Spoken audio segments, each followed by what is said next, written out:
Okay, cool. So we're recording now. So this is recorded.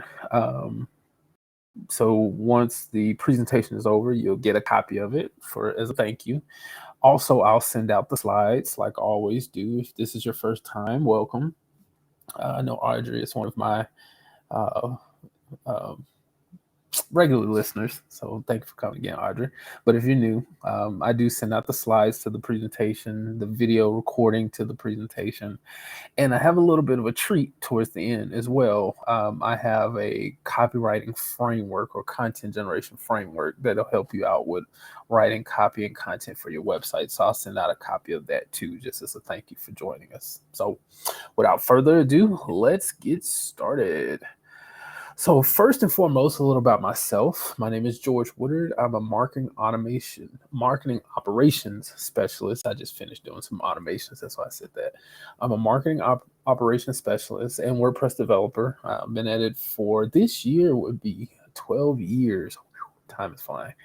I work with nonprofits, government agencies, and B2B businesses with their marketing operations, web development, marketing technology, content marketing, social media marketing, pretty much the whole gamut. I'm kind of as one of my clients say, I'm kind of a unicorn in the sense that I've worked in many different facets of the marketing stack. So I'm here to kind of jump in with you and your team to get things rolling, help untangle the crazy questions and ideas that you may have to help with improving your marketing campaigns and kind of answer those questions of things that you might not understand. So it's kind of what I do on a day-to-day basis. And to help you out with the particular point of today is to help you out with understanding persuasive copywriting. The goal of persuasive copywriting is to be persuasive. Is basically to talk to your audience, speak to them, let them know that you are the person that can help them with whatever it is they need. Whether you're trying to sell products, you're facilitating a symposium or conference, and you're trying to sell signups and registration.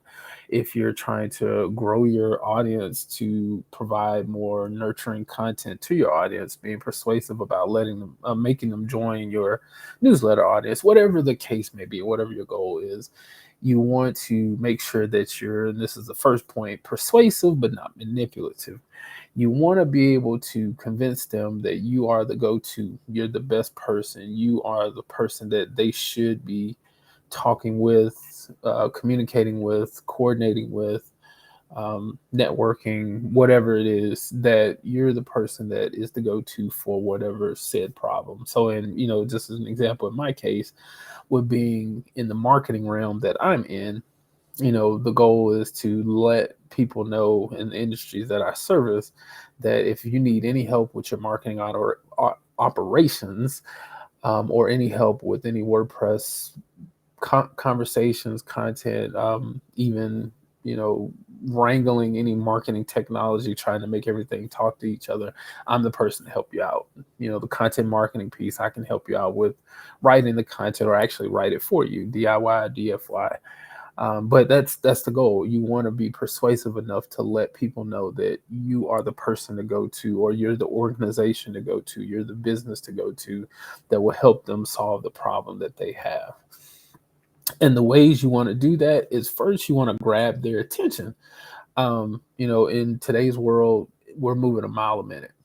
Technology has us so far interconnected and so far involved and busy with doing stuff.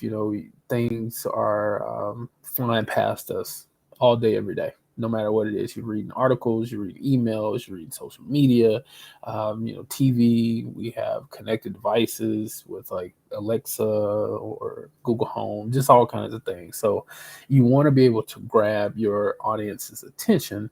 And some of the ways that you can do that is, first and foremost, is captivating headlines. I'm pretty sure you've probably heard the term clickbait, having those headlines that are what they call scroll stoppers. People are scrolling on whatever platform and having a headline that has them like, wait, what is this? That's a captivating headline. You want to have something like that will catches the audience attention immediately and give them enough of a synopsis to say, that sounds interesting. Let me learn more. And then it moves on to the next point, engaging subheadlines. Depending on the platform or the medium, you might have an opportunity to use the subheadlines to write just a little bit more about what it is the headline is trying to convey. It gives a little extra meat on the bone, as you say sometimes. But the subheadlines are just as important. The headline is to get them to stop, and the subheadline gets them intrigued.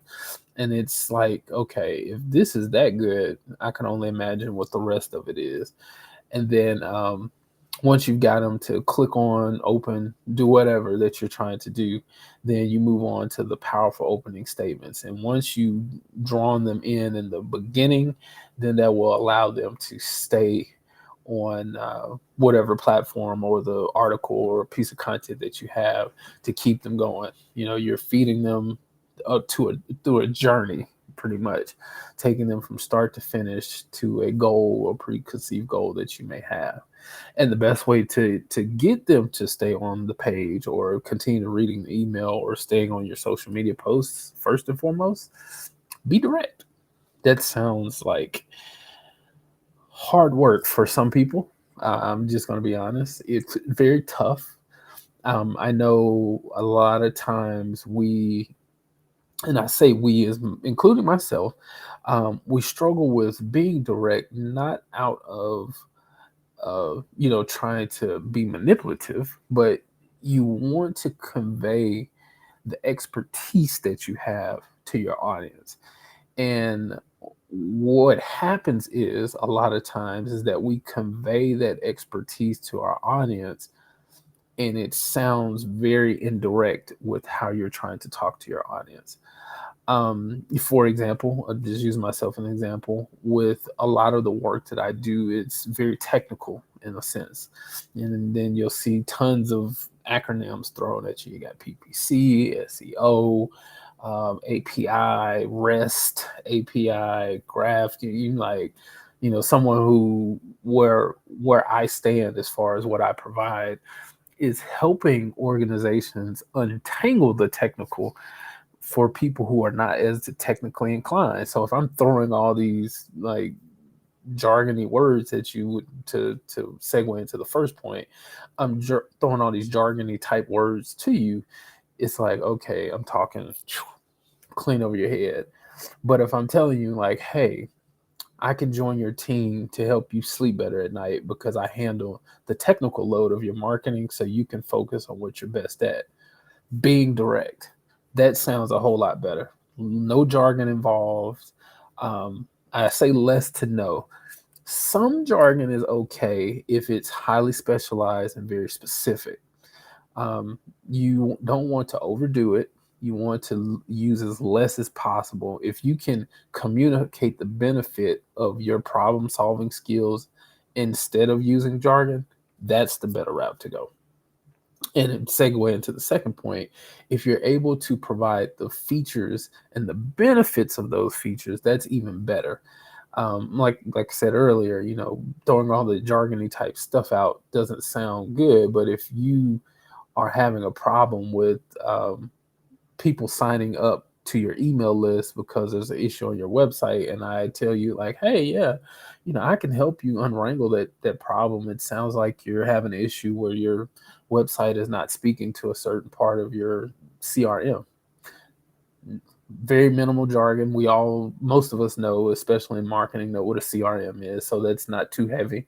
And you see the benefit. Like, hey, I don't know what I'm doing, but he sounds like he knows what he's talking about. I want to hire him. Same thing goes for your audience. If you're providing mental health counseling for those who are struggling with, we'll say, substance abuse, you're just throwing all the jargons, health and not technical, but health terms and, words that may not resonate with the audience is one thing. But if you're selling the benefits, hey, we can help you with overcoming those addictions and helping you find the type of mental clarity you're looking for, that sounds like somebody I would want to be with. And then segue into the last point, audience focus, focusing on your audience. What is it that they are looking for? A common problem that you run into in marketing is that content a lot of times is very you focus. What I can do for you, what I'm able to um, perform, that type of thing. But you want it to be audience focused. You know, how can I help you? What benefit that you get out of it? What is it that you're struggling with that I can help you out with? Focusing more on your audience's problems and pain points and marrying it to the actual service or products that you provide will help solve the problems a lot better. I hope that's not too complicated to understand. But yeah, being direct, getting to the point, pretty much just getting straight to the point and letting them know how well and how you're able to solve your audience's problem is very persuasive because you're speaking, because marketing a lot is psychological and emotional. So if you're able to pique their interest by doing those, scroll stopping headlines and the content is grabbing the reader's attention, then when you're taking them through the journey of the content that you have created, that will allow them to be more engaged with your brand. And then sometimes you may struggle with being direct. So some ways that you can do that, and then I've highlighted these in the previous slide, but highlight their pain points or desires. If you are, again, using an example, you're in mental health counseling for those with substance abuse, a pain point may be, are you tired of dealing with the struggles of trying to overcome your addiction by yourself? That's a pain point. People feel like they're in a silo and they're by themselves. So if you're able to give them that outlet where they see the vision where they can come out of that rut, same thing for what I do. If a lot of times I help people that have kind of come to, I laugh at this because I have a client that I was talking to earlier, but they said they're come to their wits end with technology. That's a pain point that it can be very frustrating. I've been doing this for 12 years and some days I still have problems, but I've learned to figure out how to navigate those, and a lot of people don't. So being able to highlight that pain point or desire to help those get a good night's rest and they're not staying awake thinking about these problems, that's where you want to highlight their pain point and desire. You see exactly the problem that they're dealing with and pair your solution and benefits that they gain. you know, Letting them know that the solution that you have will help solve the pain points and help satisfy the desires of having a more freeing existence from whatever issue that they're dealing with, and highlight the benefits they get from that. You have less time worrying about XYZ. You have more to do other things that you want to be focused on.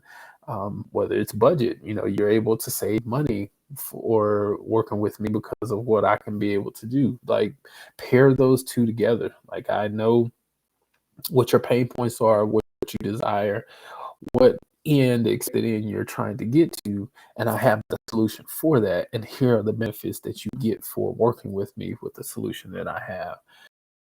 And then predict concerns and address them. A lot of times you want to think of it in kind of a FAQ sense. Maybe there's a concern.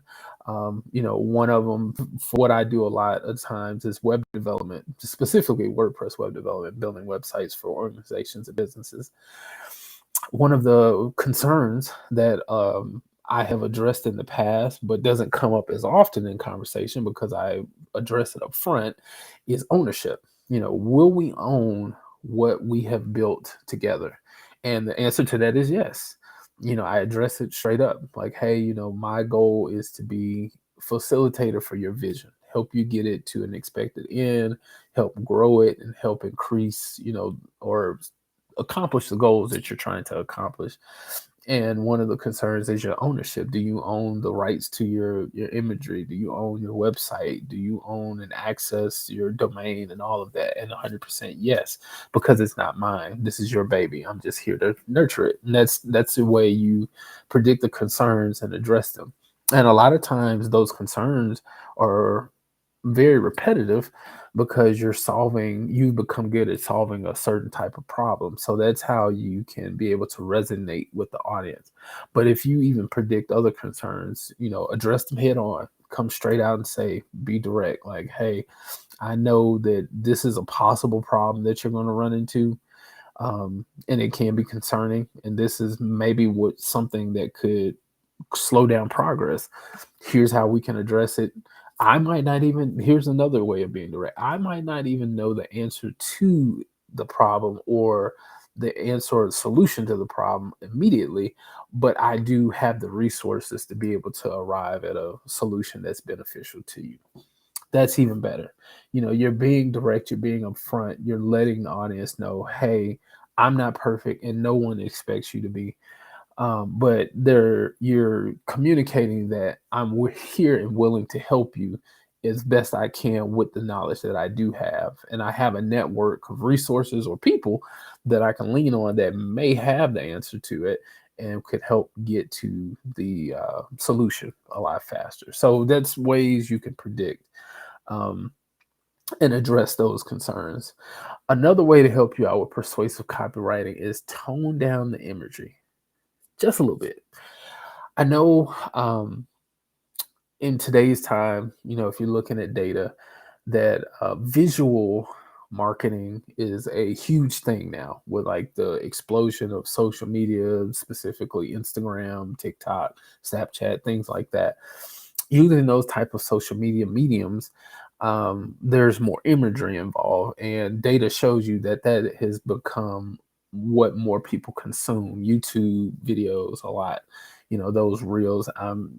Plug. I'm a sucker for watching food videos. I love watching those cook. So, but yeah, those type of mediums are very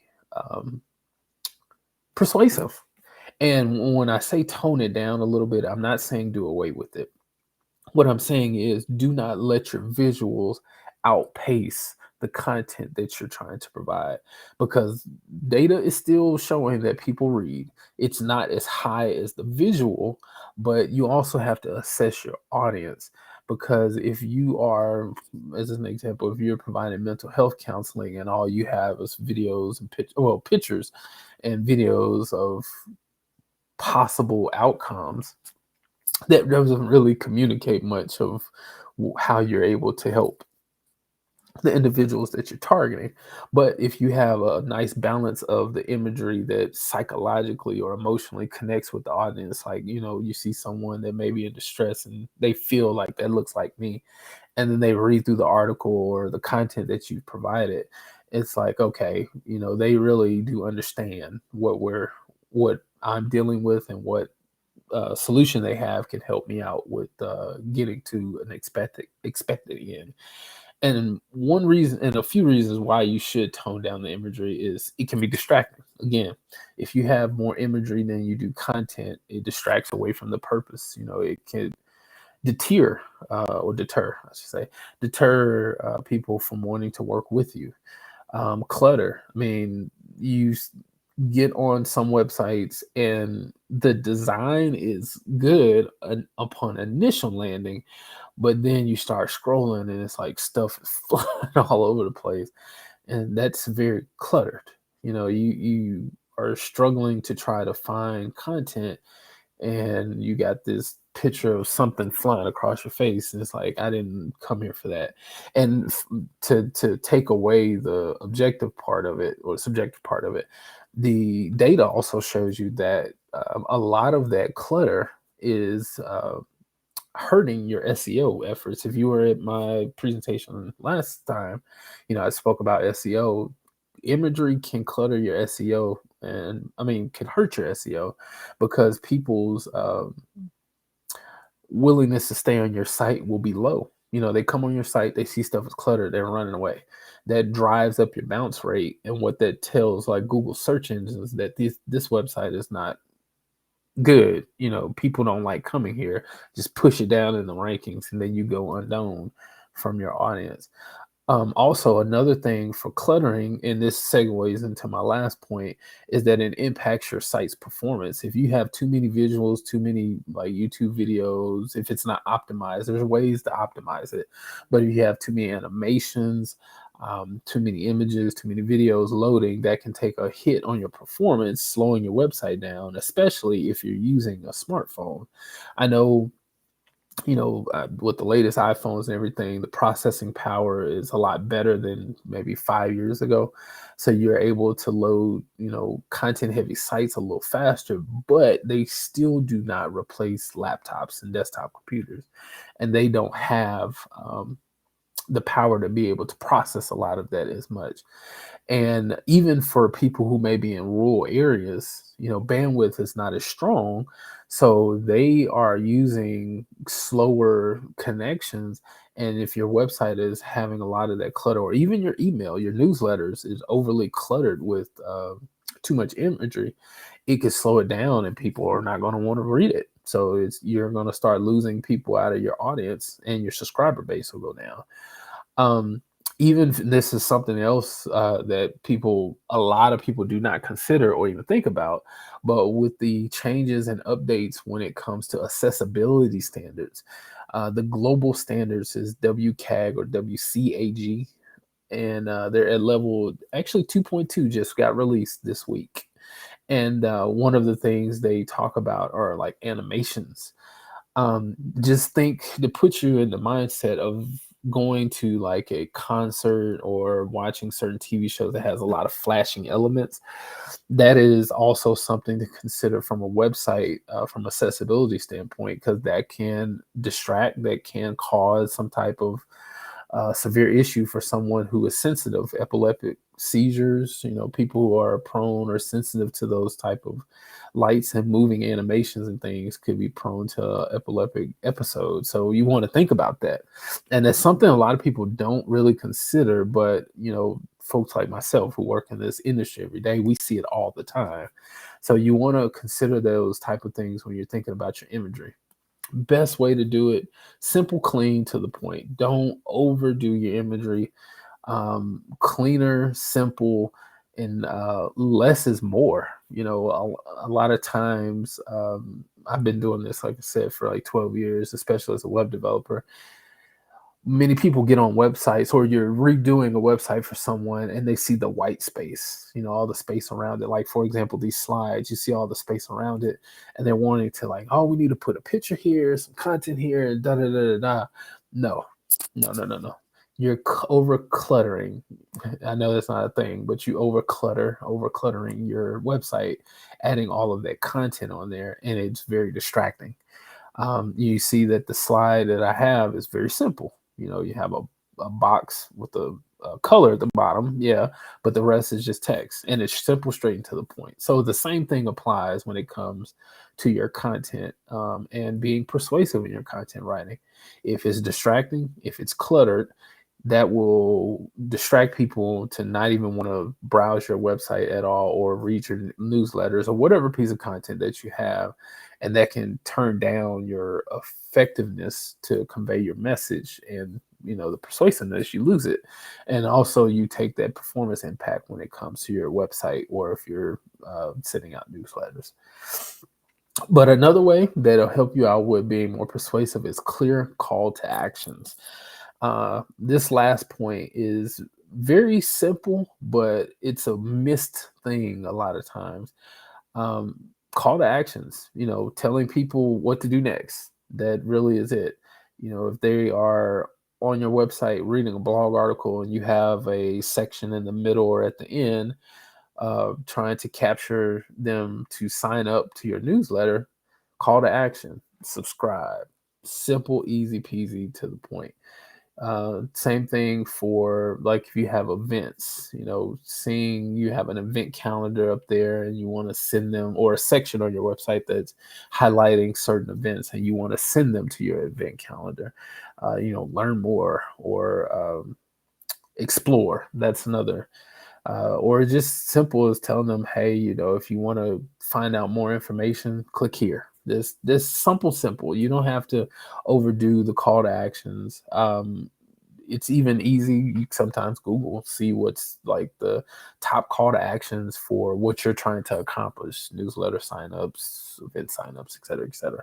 But just make sure they're clear, simple, to the point, straight to it. You want to make it easy for your reader to understand what's the next steps. If you want to book a call, tell them, hey, go here to this website. Or go to this link. If you want them to sign up for your newsletter, click here to sign up, input your email, and bam. If you want them to, book some time on your calendar, here, click this link, go to the calendar, book some time. Just make it simple, make it easy. The more confusing, you make these type of steps in your copywriting or your content, the harder it is for people to try to work with you, and the more they're not willing to work with you. Because if from the beginning it's this confusing, there's no telling what your process or what services or products you provide is going to be like. So make sure things are clear, make sure they're easy, make sure they're to the point. That's always the best recipe for helping you out, being more persuasive in your content and copywriting. All right, so we come to the fun part of the presentation, Q&A. So the floor is open. We have about 30 minutes left.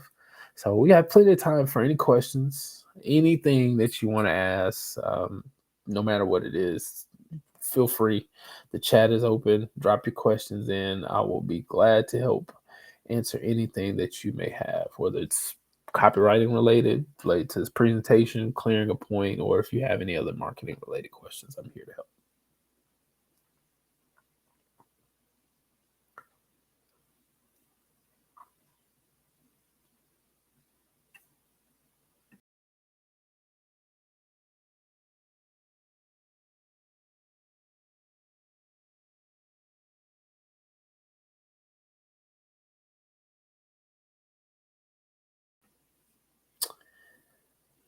I guess no one has any questions.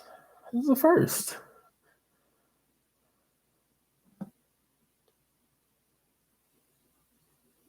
All right. Audrey, where can you find more information about accessibility standards? Here, I'll send you a link. I'll drop this in the chat.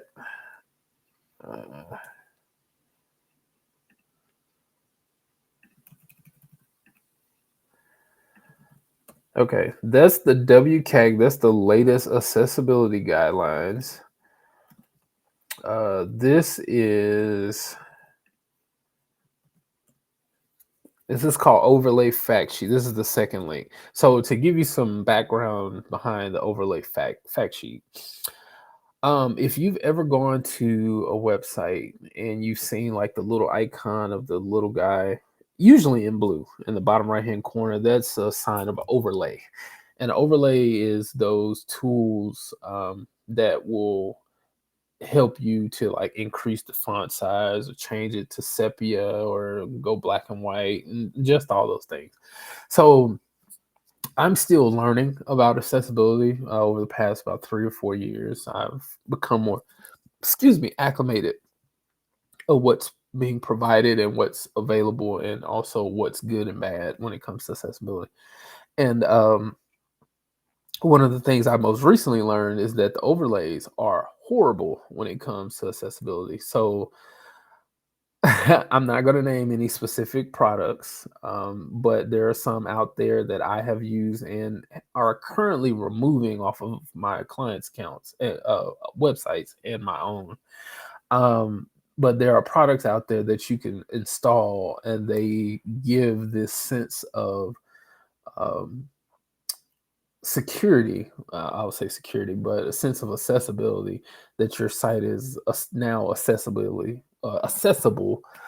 But the problem is that those overlays actually cause more damage than good.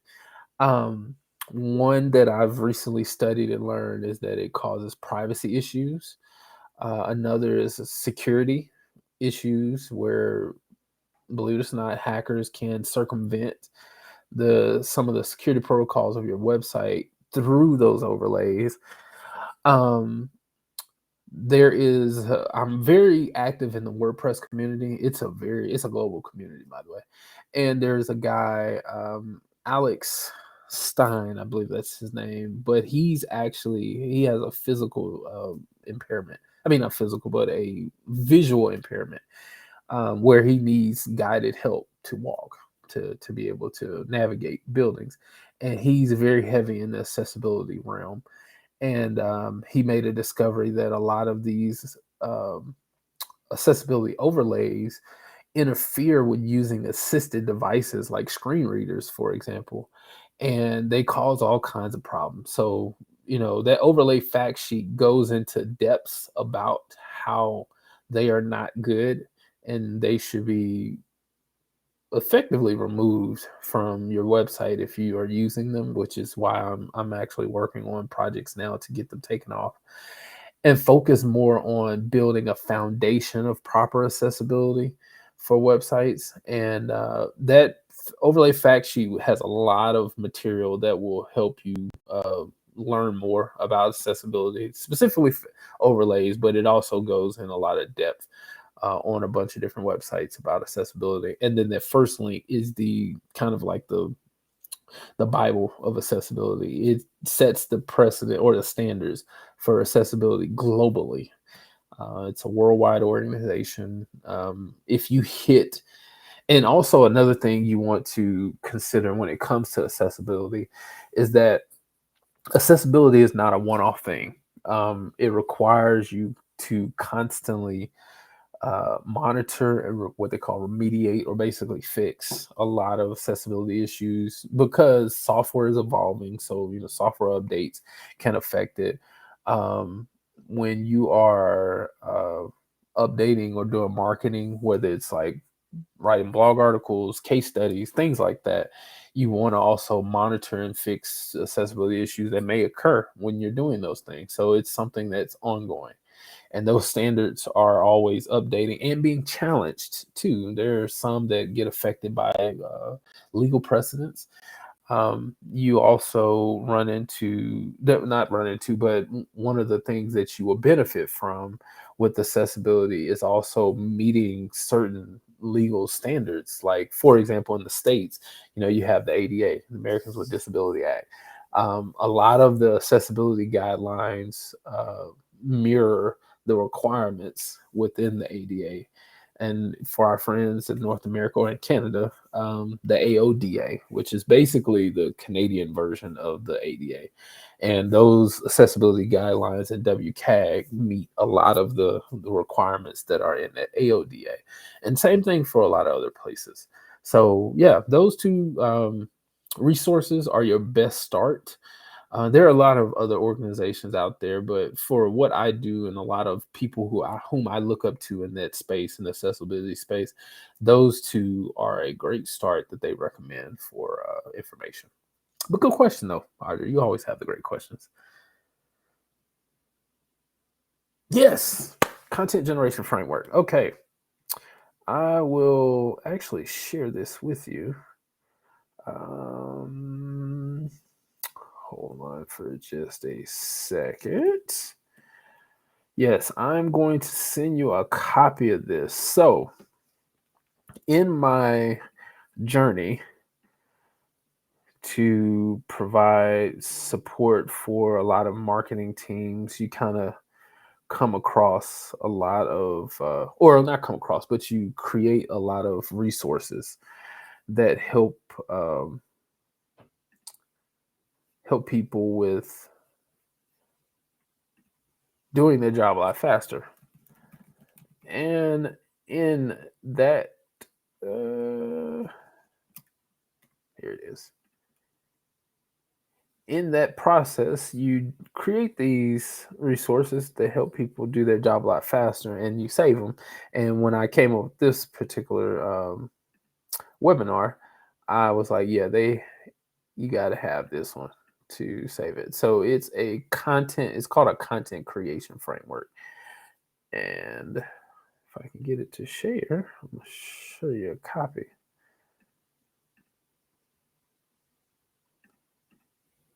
Of course, things don't want to act how you want them to act. I'll share my entire screen. All right, here you go. So this is framework. I won't read this verbatim, but it basically gives you a template, a framework to start creating content. You can use this for generating content for blog articles, for creating content for a landing page. So if, for example, you want to create a marketing system where you're doing lead generation, and you want people to sign up for a lead magnet, which is what it's called, but like an ebook, a checklist, or something like that, and you need to create the content for that landing page, this can help you out. Or just the standard content for the informational pages on your website, this can also help you out. This is not and I want you to get in the mindset of it not being a definite for each use case, but more of a guideline to help you with writing content for each use case. And if you notice, it actually follows the same steps or information that I presented earlier. You have the promise. Usually this is either your heading or the opening statement on your website. I mean, on the page, the problem. And usually this particular content speaks to the desires or the pain points, like I mentioned earlier. Myth busting is more of the addressing the concerns up front, because a lot of times, just if you've been around any industry a number of times, you hear things that just don't make sense. I'll just put it that way. And you want to address it up front and clear up that particular room. I'll just give you an example. So, as a WordPress web developer, one myth that I get, or I have to kind of bust all the time, is that WordPress is not secure, and that's actually inaccurate. WordPress, much like Microsoft, so to give you an example, you're getting some free game here. WordPress, much like Microsoft, is the most popular content management system in the world. WordPress is used by millions of websites worldwide. Microsoft is used by millions of users worldwide. But you know what also comes with using Microsoft? You get a lot of software attacks.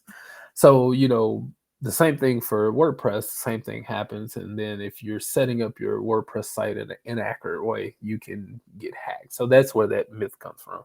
But anyway, yeah, doing myth busting, that's addressing concerns and, doing it up front, getting it out the way. And then the method is pairing your solutions with their desires. You're teaching them, how you can provide, and some do's and don'ts and extra next steps. But this will give you a good framework to help you with writing. And a lot of the sections have examples in there too, so it'll help you out with writing what you need to write. And once this presentation is over, I'll send over a copy of that, and you have it for your own safekeeping.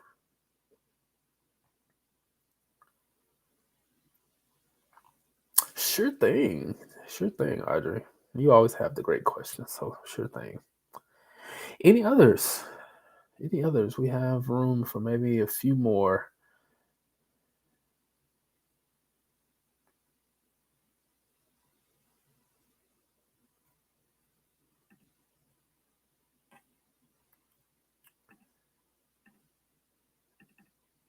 All right.